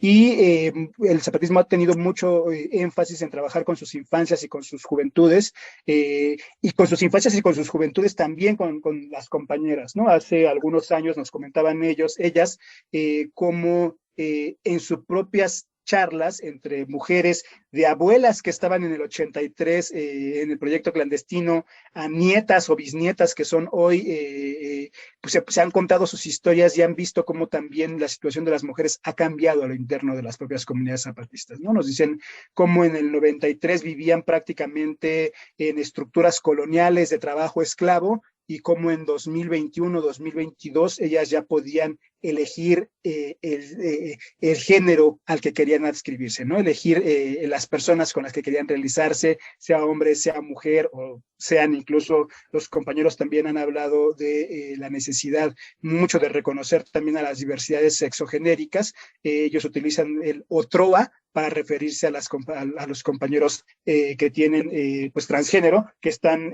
también hay compañeros transgénero en las comunidades zapatistas, y que eso también es un elemento clave, ¿no? La verdad es que pocas comunidades indígenas también había una aceptación de las diversidades sexogenéricas, y en el caso de las comunidades zapatistas también se ha logrado. Y esta última justo es una de las gráficas que los equipos de apoyo a las comunidades zapatistas han desarrollado, y que justo habla de los sectores clave de las comunidades zapatistas, cómo han logrado cambiar sus condiciones de vida gracias a la autonomía, ¿no? Han trabajado principalmente en la justicia, en la educación autónoma, en mujeres, en medios de comunicación, que ellos les llaman los tercios compas, en nutrición y salud, en proyectos productivos, y esos son algunos de los elementos que han logrado sostener, ¿no? Todos esos elementos les ha permitido sostenerse como proyecto autónomo, como proyecto autogestivo. En los últimos días, a raíz de 22 de mayo aproximadamente, los ataques de grupos paramilitares se han intensificado contra las comunidades zapatistas. Hoy vemos en México, como ustedes estarán al tanto, México vive desde 2006 aproximadamente un fenómeno de guerra contra el narcotráfico, grupos del crimen organizado que prácticamente han convertido a este país en una sucursal del infierno. Tenemos más de 100,000 personas desaparecidas, tenemos cerca de 60,000 personas asesinadas desde 2006 a la fecha, tenemos cerca de 1 millón de personas desplazadas de sus territorios de origen. Somos un país con 10 feminicidios al día, somos un país con la tasa más alta de asesinatos de personas defensoras del territorio. Estamos viviendo un momento de crisis en el que ni el gobierno progresista actual ha logrado detener esta violencia, y en algunos casos tampoco ha querido detener esta violencia. Los grupos del crimen organizado se han convertido en un estado paralelo que, articulado con el estado formal, esto que decía Martín también del estado formal y el estado real, han logrado desplegarse por todo el territorio nacional, y tienen una serie de negocios, de 25 negocios en los que están tráfico de personas, el tráfico de armas, el tráfico de drogas, y muchos de ellos están vinculados a los proyectos extractivos. Muchos grupos del crimen organizado están vinculados directamente a proyectos mineros, a proyectos de carreteras, a proyectos de aeropuertos, digamos, son los grupos que financian.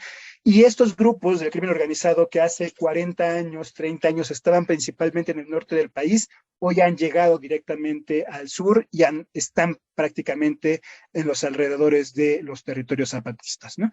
La violencia estatal con la violencia paramilitar junto a la violencia criminal hoy tienen en jaque a las comunidades zapatistas. Las comunidades zapatistas están directamente rodeadas por estos grupos, y ellos y ellas siguen insistiendo todavía en que su proyecto sigue siendo pacífico, sigue siendo civil, sigue siendo un proyecto político que apostó por la paz, pero vemos con mucha preocupación la posibilidad de que estos ataques que cada vez se incrementan más pongan en riesgo no solo su proyecto, sino también sus vidas, como ya está sucediendo. Hay compañeros asesinados, hay compañeros que fueron gravemente lesionados, y en los últimos días nos hemos lanzado a una campaña nacional e internacional para visibilizar cómo incluso dentro de un gobierno progresista que en América Latina y en otras partes del mundo es visto con gran afecto y con gran cariño,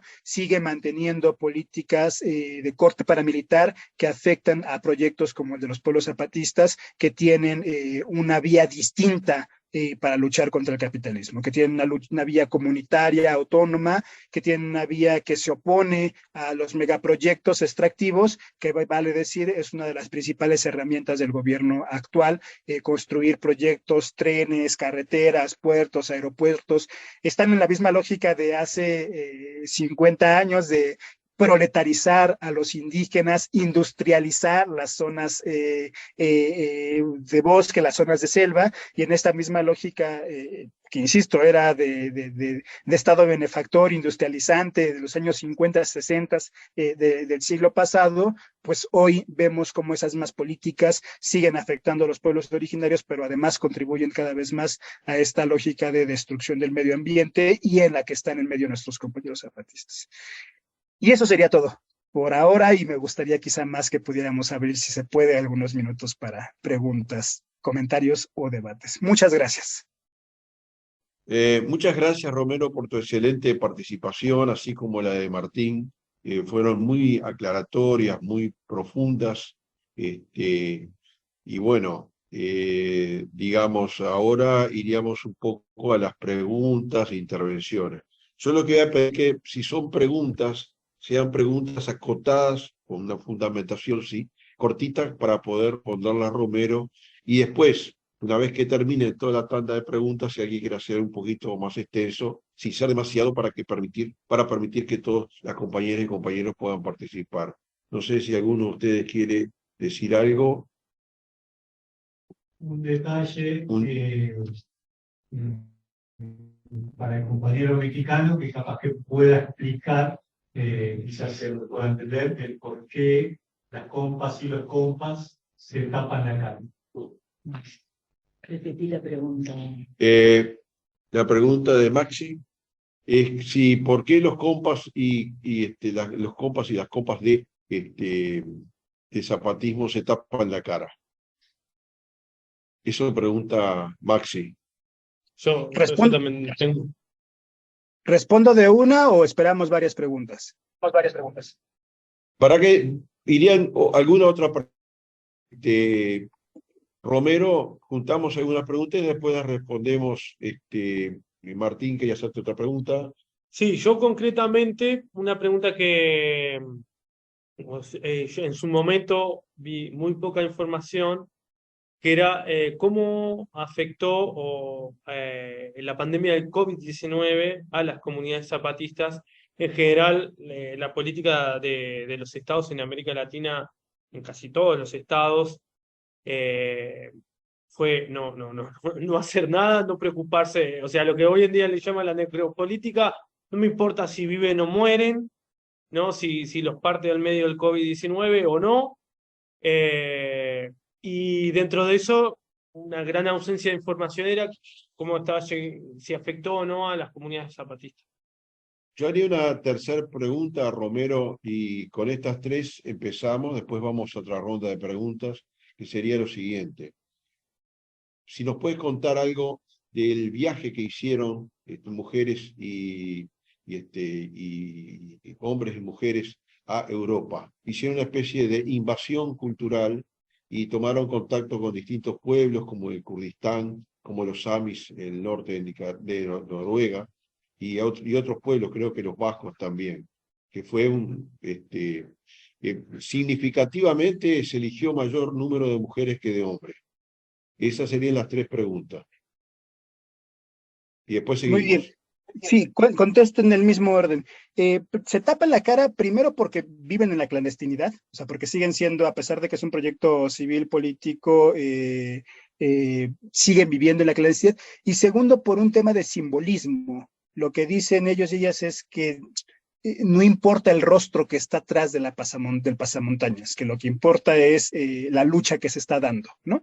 Frente a esta lógica de los liderazgos, de las vanguardias, incluso ellos dicen, hay sus jefes políticos, hay sus jefes militares, pero lo que importa es el pasamontañas más que la cara que está frente de ese proceso, ¿no? Y segundo, sí, pues les decía, insisto, por el tema de la clandestinidad, ¿no? Siguen siendo compañeros, compañeras, pues que no pagan impuestos, que tienen sus propios sistemas de seguridad y justicia, que recuperan tierras, que construyen café, o sea, que siguen viviendo la lógica de, a pesar de que ganaron por vía de movilización social, ser reconocidos como un grupo insurgente. Ojo, el zapatismo es una de las pocas guerrillas que desplegó una batalla jurídica, ejércitos que desplegó una batalla jurídica para ser reconocido como un grupo insurgente. Entonces también está toda una legalidad nacional e internacional que les reconoce como un grupo insurgente, que es algo que no sucedió en otros países en América Latina, ¿no? Donde a otros grupos de esta característica se les clasificó como grupos terroristas, ¿no? Y que es incluso parte de los argumentos legales que se utilizan para confrontar contra este tipo de organizaciones. La segunda, durante la pandemia, los compas en Chiapas son muy disciplinados, muy disciplinados. La verdad es que sí tienen una lógica de, apelan más a la seguridad comunitaria, a la seguridad preventiva y a la seguridad integral u holística, por así llamarlo, ¿no? Es decir, tienen una idea de, no es la salud del individuo, sino es la salud de la comunidad, ¿no? Y la salud de la comunidad empieza desde lo que se alimentan, empieza desde la prevención, empieza desde el peso, de vigilar el crecimiento de los niños, de tener una salud sexual y reproductiva. Yo le decía en algún otro momento, me parece que el modelo de salud comunitaria indígena y zapatista que se ejerce ahí, muy parecido al modelo de seguridad cubana, de salud cubana, ¿no? Donde hay un modelo que atiende el problema más en la comunidad. Claro, además cuando los compas tienen sus propias tierras, pues nosotros aquí salimos al territorio y no vivimos como en las ciudades, que vivimos todos encerrados y el contagio prácticamente es inevitable porque estamos respirando el mismo aire, sino que tenemos tierras y nuestra milpa y nuestro cultivo. Entonces, fueron muy rigurosos. Solo hay ellos y ellas solo tienen registro 18 personas muertas en todos sus territorios, ¿no? Como parte de esos contagios, distinto al de otras regiones indígenas no zapatistas, donde sí había toda una lógica de descuido, ¿no? De mala alimentación, de superexplotación, ¿no?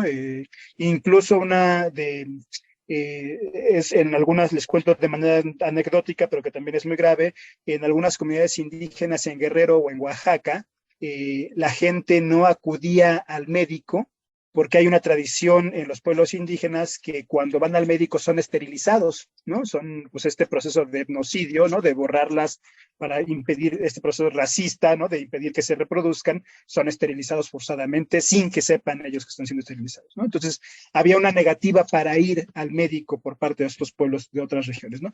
Pueblos zapatistas sí son pueblos que tienen prácticamente sus propios sistemas de salud, tienen sus propias ambulancias, tienen sus propios hospitales. Entonces sí apelaron a un modelo de seguridad y justicia de salud comunitaria, e incluso desarrollaron sus propios cubrebocas, ¿no? Ellos mandaron a hacer, bueno, con asesores y asesoras de profesores y profesoras de la UNAM y de médicos, montaron su propia centro de producción de cubrebocas para sus comunidades, y ya luego les pusieron bordados y se volvió todo otra estrategia de ingresos económicos, ¿no? El cubrebocas con la estrella zapatista, ¿no? Con varias telas ahí. Y 3, sí, como parte de esta declaración por la vida, que yo digo que es una nueva etapa, que es el internacionalismo zapatista, ¿no? Que se abre cada vez más a los pueblos del mundo. Ellos hicieron un viaje, primero el comando 421, que le llamó, el escuadrón 421, que viajó en barco desde México hacia España en la ruta inversa en la que se hizo el viaje de los conquistadores, ¿no? O sea, es el mismo sentido, ¿no? Y llegaron ellos a Europa para rebautizarla como Europa insumisa, ¿no? Y llegaron a Portugal, pero a raíz de Portugal llegaron estos 7 compañeros, eran 4-2-1, que eran 4 compañeras, 2 compañeros y un compañeroa, ¿no? Un compañero compañero de la disidencia sexogenérica, ¿no? Que ese fue el que, ella fue el que llegó a declarar la Europa insumisa, ¿no? Y después de que ellos llegaron, por vía aérea, se voló el comando aéreo, le dicen ellos, que fue un grupo de cerca de 180 hombres y mujeres, la mayoría mujeres, pero también niños, niñas, que llegando a Europa se distribuyeron y se distribuyeron para recorrer prácticamente todos los países de Europa. Solo 2 países no pudieron entrar, que fueron Grecia y Noruega, por las medidas sanitarias que se implementaron ahí, donde prácticamente impedían el paso de algunos de gente que no tuviera determinada vacuna, ¿no? Porque esto además fue en plena pandemia. Y fueron a encontrarse con las luchas de abajo, no se reunieron con partidos políticos, o sí con partidos políticos, pero no electorales o institucionales, por así llamarlos, ¿no? Fueron a reunirse con cooperativas, con pueblos originarios, fueron a reunirse con movimientos estudiantiles, con movimientos libertarios. Y justo en el pueblo Sami, que es este pueblo que está entre Noruega, Dinamarca, Rusia, un pueblo originario que se dedica al pastoreo de renos, ahí se encontraron con que allá este pueblo originario está viviendo pues la afectación a sus territorios por 2 motivos. La construcción de un tren, que le llaman el tren ártico, que es un tren que principalmente está destinado al turismo, que es en esta zona del mundo está el sol de medianoche, ¿no? En plena invierno, es un atractivo turístico hermoso, y entonces ahí están construyendo este tren ártico, que además de ser turístico, busca generar el transporte de gas y petróleo, ¿no? Y minerales para facilitar todos esos energéticos para el resto de Europa. Fueron a encontrarse en Italia, se encontraron con otra comunidad que se opone a la construcción de un gasoducto que está queriendo traer gas desde Azerbaiyán hasta Italia, ¿no? Y que hay una comunidad que resiste ahí. En Francia, muy cerca de París, se reunieron con compañeros que se oponen a la construcción de un aeropuerto, porque justo el aeropuerto se construye sobre una zona boscosa que está buscando, que pues está destruyendo el territorio, ¿no? Y así fueron encontrándose con otros como ellos que también resisten en México contra proyectos de trenes, contra proyectos de aeropuertos, contra proyectos de carreteras. En Dinamarca se encontraron con un grupo de comunidades que están defendiendo su bosque contra generadores de energía eólica, ¿no? O sea, que también son este tipo de cultivos que están en la zona, y que también se encontraron con que en México había una defensa, eran las mismas empresas, y eso es un común que encontraron en Europa. Las mismas empresas que están construyendo trenes, aeropuertos, gasoductos, oleoductos, generadores de electricidad de manera eólica, son las mismas empresas que están operando en territorio nacional, ¿no? Es el capital transnacional prácticamente construyendo los mismos proyectos en todo el mundo directamente, ¿no? Y sí, esa fue la primera parte del recorrido, y el plan es que ellos y ellas ya anunciarán, pero que su recorrido continúe también por África, por Asia y por América Latina. ¿Qué consecuencias ha tenido el pasaje del NAFTA al nuevo tratado, al TEMEC? Se ha profundizado el modelo de saqueo. Es otra cosa justo que coincide con lo que la lectura de Martín, que es como una parte de los progresismos latinoamericanos, en realidad no ha logrado ni detener, no sé si no ha logrado, a veces ni ha querido detener el modelo de despojo neoliberal, ¿no? Y el NAFTA, el Tratado de Libre Comercio de América Latina, para América del Norte, se convirtió ahora en el TEMEC, ¿no? Tratado económico para México, Estados Unidos y Canadá, y es prácticamente el mismo tratado de integración comercial, proyectos carreteros en México. Teníamos un proyecto que se llama el Plan Puebla-Panamá, ¿no? Que es el proyecto de unificar a México con todo Centroamérica mediante estas carreteras para facilitar el proceso de transmisión de mercancías que vienen desde Estados Unidos, ¿no?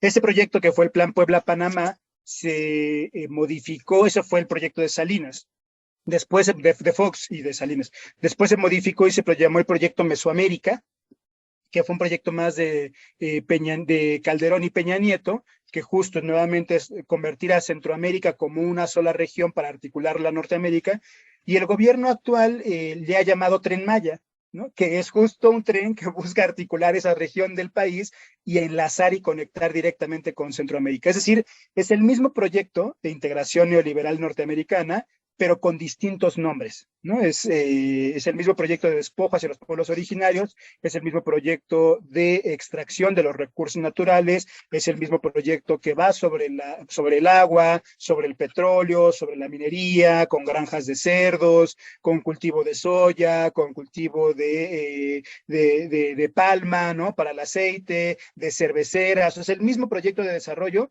pero con distintos nombres. El gobierno de ahora solo dice que es una de las novedades es que el gobierno mexicano ha echado a andar todos esos proyectos, pero poniendo a los militares mexicanos a construir esos proyectos, ¿no? Entonces ahora lo que estamos viendo es que los militares mexicanos son, además de ser pues un ejército con un historial gigantesco de represión, con un historial que todavía tenemos el tema de Ayotzinapa sobre la mesa y que no logramos aclarar un proceso de justicia, esta desaparición de 43 estudiantes en Ayotzinapa, Guerrero. Ahora el ejército también se ha convertido en un grupo empresarial que construye pistas, que construye aeropuertos, que construye carreteras, ¿no? Entonces, vemos cómo este gobierno en México no solo continúa con estos proyectos de integración neoliberal, sino que además es una integración neoliberal que en el caso mexicano está operada o encabezada por el ejército mexicano, ¿no? Es decir, por el brazo de represión estatal, echando a andar todos sus proyectos. Mira, acá hay un tema muy interesante que hace en relación, me escapo un poquito precisamente del tema zapatista, pero ya que te tenemos acá, te lo voy a preguntar. Y tiene que ver también. El tema del tiempo lineal, en donde el pasado se revisa, pero pasó, va a venir y se proyecta, a diferencia de un tiempo quizás más circular, que es un poco lo que está en el ADN de las comunidades indígenas. Además de, por ejemplo, el respeto por la naturaleza, integrar la naturaleza como un sujeto y no como un objeto para explotar. O sea, la palabra explotación en sí es una palabra muy fuerte. La pregunta es la siguiente, y aquí salgo un poquito de las comunidades del sur de México, las comunidades indígenas, y pregunto yo, porque acá cuando se empezó a investigar muchos casos de desaparición, de muerte, y bueno, en Uruguay, hubo un político renombrado que dijo que no hay que tener los ojos en la nuca. Yo sentí una vez una frase muy interesante que era la siguiente: hay que avanzar, pero de espaldas, mirando el pasado, mirando lo que fue. Y en ese juego de palabras, de imágenes, yo digo, sería importante volver a recomunizarnos, volver a establecer comunidades a nivel, si es posible, de todo el mundo, y superar el individualismo como forma de superar justamente la posmodernidad, que es el mundo que vivimos actualmente, e ir a un mundo diferente. Entonces pregunto, tú que vivís en las ciudades, ¿qué experiencia comunitaria hay en las ciudades? Alguna debe haber. Y a mí personalmente el tema me interesa muchísimo, porque es importante poder salir de ese individualismo que tenemos todos, porque lo tenemos inyectado en la sangre y bueno, muchas veces hasta actuamos siendo individualistas sin quererlo y sin darnos cuenta. Ya. ¿Está clara la pregunta? O? Sí, muy clara, sí, sí, muy clara y muy importante porque, o sea, es una reflexión a la que constantemente estamos nosotros en varias partes del país. O sea, la pregunta es, ¿cómo hacemos o cómo replicamos la experiencia zapatista? No como calca, no como copia, no como, diría Mariátegui, sino como creación heroica, ¿no? Si justo Mariátegui hablaba que no se trataba de hacer ni calca ni copia, sino creación heroica, justo lo que pensamos nosotros es que el zapatismo está haciendo su experiencia de comuna, su experiencia, ¿no? de poder popular en su región. Y lo que nosotros nos preguntamos es cómo podemos hacer eso en nuestras regiones, en nuestras ciudades. Y a mí me ha tocado, porque además el tema, o sea, yo parto del zapatismo, pero me dedico más al estudio también de las autonomías, de construcción de autonomías en otras regiones del país. En la Ciudad de México, para empezar, por ejemplo, tenemos una experiencia muy fuerte de autonomía urbana construida sobre la base de cooperativa de viviendas, ¿no? O sea, todo un movimiento de cooperativas de viviendas que fue la ocupación de territorios y construcción de viviendas sin propiedad privada, ¿no? O sea, como cooperativa, pues, ¿no? Como propiedad comunal, ¿no? De organización, que entiendo que en Uruguay también tienen experiencias bastante exitosas y fuertes sobre eso, ¿no? Y acá hay una parte importante del movimiento urbano popular, como se le llamó en los años 80, con la experiencia del zapatismo, giró a esa vía, ¿no? Y es una experiencia de una autonomía, digamos, que sí negocia con el Estado, que sí negocia recursos, que sí negocia territorios, pero que tiene su propia estructura de gobierno interno, ¿no? Tiene sus propias escuelas, que tiene sus propios centros hospitales, entonces, que tiene incluso ahora muchas de estas, ellos, unos compañeros que tenemos que se llaman la Organización Popular Francisco Villa de Izquierda Independiente, ellos dicen que empezaron con la exigencia de vivienda, y ahora su modelo es de construcción de autonomía, ¿no? Entonces, ya no solo tienen su comunidad con viviendas, y ya son una comunidad gigantesca, ya tienen por lo menos 4 comunidades más bien, sino además también ya construyeron escuelas, ya construyeron hospitales, están aprendiendo el modelo de la reeducación y también están ya entrándole a la idea de la milpa y el autocultivo, ¿no? Es decir, que cada casa tenga su propio cultivo para el consumo cotidiano de los alimentos, ¿no? Incluso de criado colectivo de ganado, ¿no? De gallinas principalmente, ¿no? De puercos para el consumo comunitario, ¿no? Entonces, hay ahí algunos modelos que están siendo exitosos. Ha crecido mucho el modelo de cooperativas de consumo. Lo que estamos construyendo ahora, hay varias experiencias en la Ciudad de México de principalmente jóvenes, muy jóvenes de una nueva generación, ya muy metidos en el tema del cambio climático y viviendo las afectaciones ya más generacionalmente, que están sirviendo como intermediarios, generando todo un modelo de cooperativismo, de intermediación, que trae los productos de las comunidades indígenas en resistencia a las ciudades y generan mercados alternativos para el consumo de las poblaciones urbanas que estamos en eso. Sí tiene un problema que son generalmente, pues como no son producidos en masa, son más caros, ¿no? Que sí son más, incluso de dificultad para poder trasladarlos, pero cada vez es más exitoso. Ha crecido mucho también un modelo de cooperativas de pan, ¿no? En la Ciudad de México tenemos ya cerca de 50 cooperativas que están articuladas, a veces generando ahí, que son de autoproducción de pan, ¿no? Y de distribución de pan directamente a familias, ¿no? En todo un tema de economía solidaria. Está creciendo mucho también todo un tema de transporte alternativo, de la bicicleta o de todos estos espacios, donde ya se están generando colectividades de estos espacios, donde pues incluso han ganado y exigido la construcción de ciudades, de la ciudad, pues, acondicionada para ese tipo de cosas. En fin, estoy hablando, hay una experiencia muy importante de medios autónomos, periódicos alternativos construidos desde la internet, con radios comunitarias, ¿no? Estoy hablando que el ejercicio de la autonomía, en el caso, nosotros lo que vemos es el caso de los compañeros zapatistas, pues es el modelo de la autonomía integral, ¿no? Donde logran solventar justicia, seguridad, salud, educación, vivienda, cooperativas, pero que hay otros esfuerzos que son complementarios y que van construyendo modelos autonómicos. Autonomía comunicacional, esta idea de los medios libres. Autonomía alimentaria, esta idea de las cooperativas de distribución. Autonomía de transporte, esta idea de movimientos ciclistas. Autonomía incluso de grupos de mujeres de autodefensas, ¿no? Entonces, ¿cómo va surgiendo para una generación, o sea, cómo el zapatismo, en el caso de la Ciudad de México, ha sido una repercusión cultural que invita a crear experiencias incluso de editoriales independientes, pero como instrumentos militantes, ¿no? O sea, una tradición ahí que habla justo esto de la reproducción material y cultural de la vida.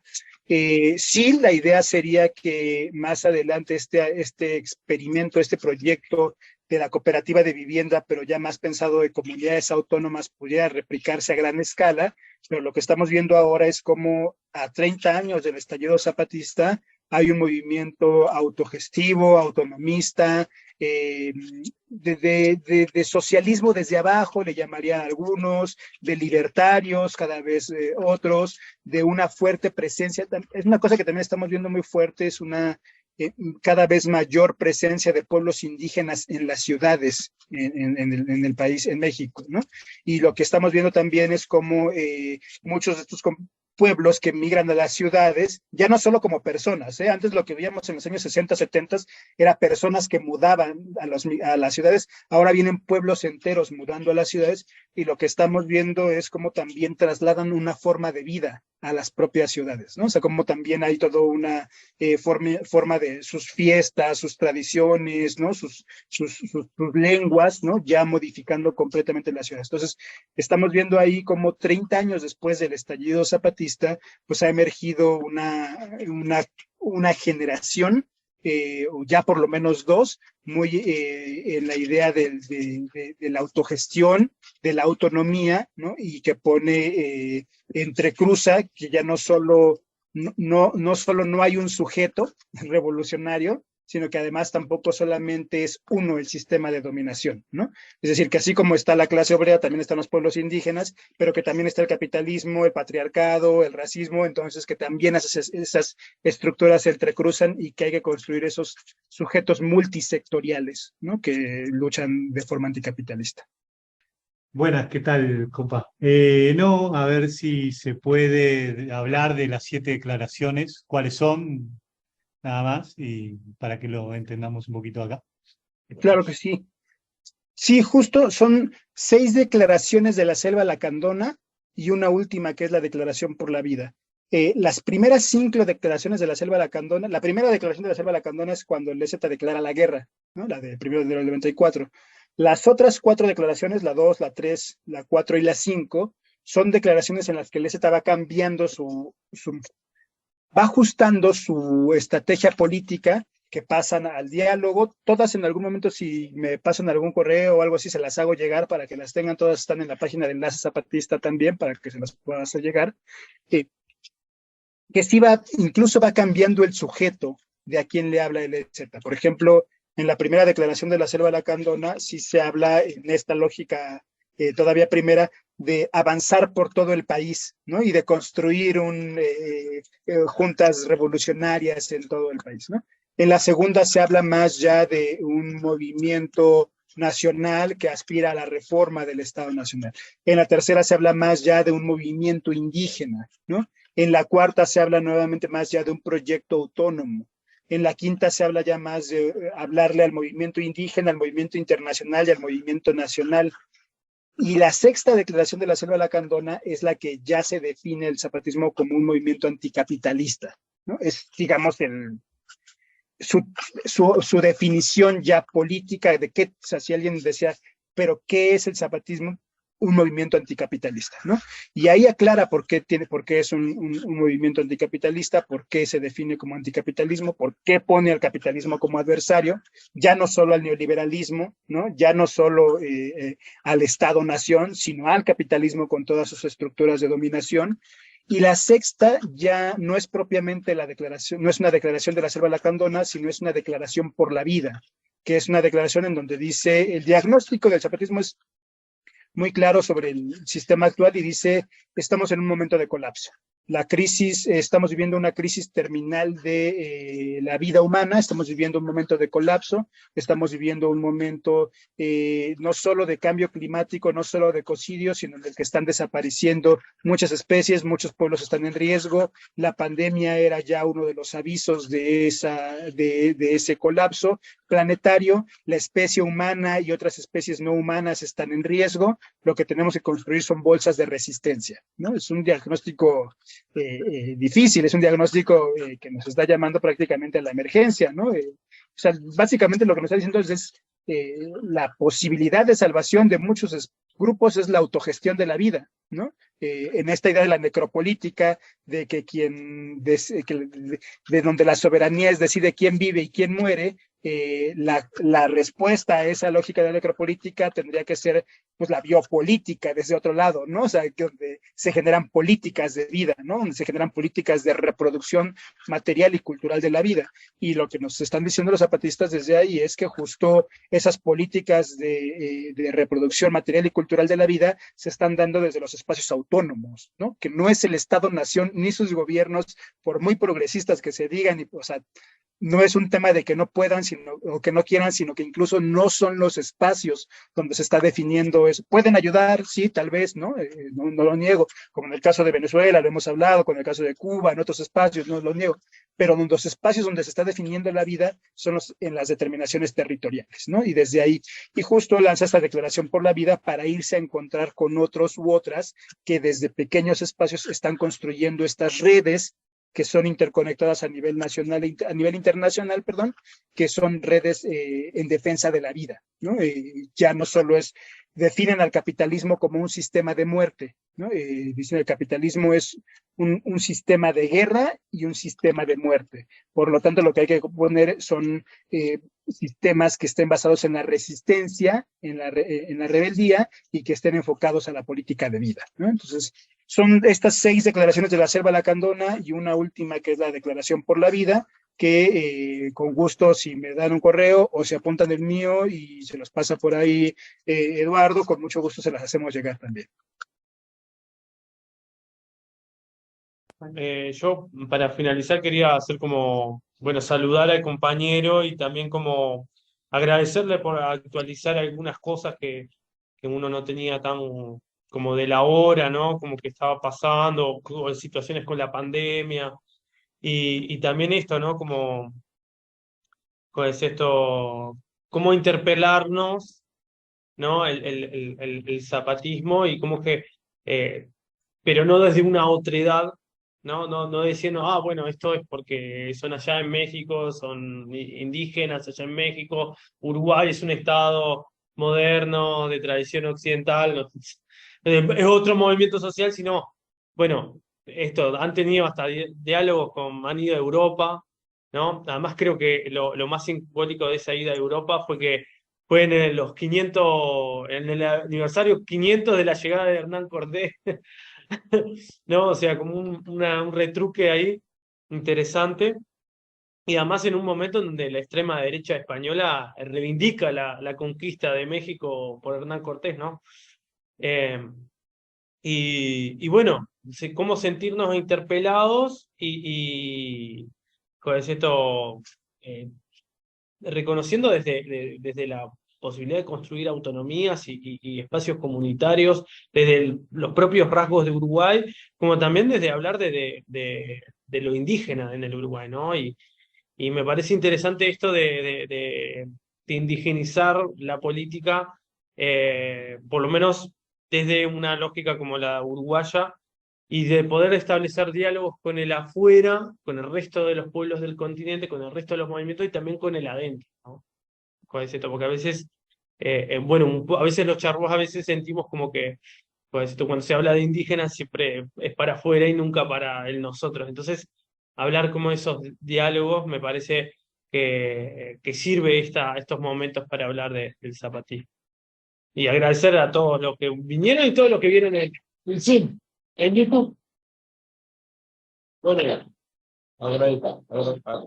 Agradecemos muchísimo a Raúl Romero, con el cual ya hemos compartido otras instancias, al amigo Martín, que fue muy claro eso, a ambos su disponibilidad y sus conocimientos, también a todos, todas y todos los de las salas presentes en esta sala, y desde ya a la Fundación Vivian Trías, de la cual soy integrante, por la invitación a participar en este encuentro al conversatorio.